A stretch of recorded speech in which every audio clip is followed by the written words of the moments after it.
চলো, খেলো রে খেলো বাংলাদেশ, বুকে সাহস দিয়ে খেলো, চলো রে চলো। প্রসাধনী ও হোম কেয়ার প্রতিষ্ঠান রিমাক হারল্যান্ড এবার বাংলাদেশ প্রিমিয়ার লিগে ঢাকা ফ্র্যাঞ্চাইজি কিনেছে, আর এই কোম্পানিটির পরিচালক হলেন চিত্রনায়ক শাকিব খান। এর মাধ্যমে দেশের সবচেয়ে বড় ঘরোয়া এই টুর্নামেন্টে যুক্ত হচ্ছেন বাংলা সিনেমার এই সুপারস্টার। 16 আগস্ট সকালে খবরটি সামাজিক যোগাযোগ মাধ্যমে ছড়িয়ে পড়ে।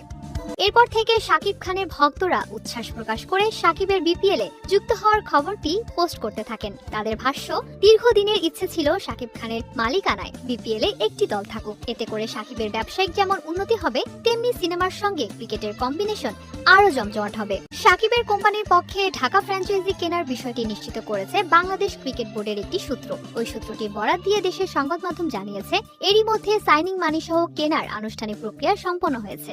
সবশেষ বিপিএল এ দুর্দান্ত ঢাকার মালিকানা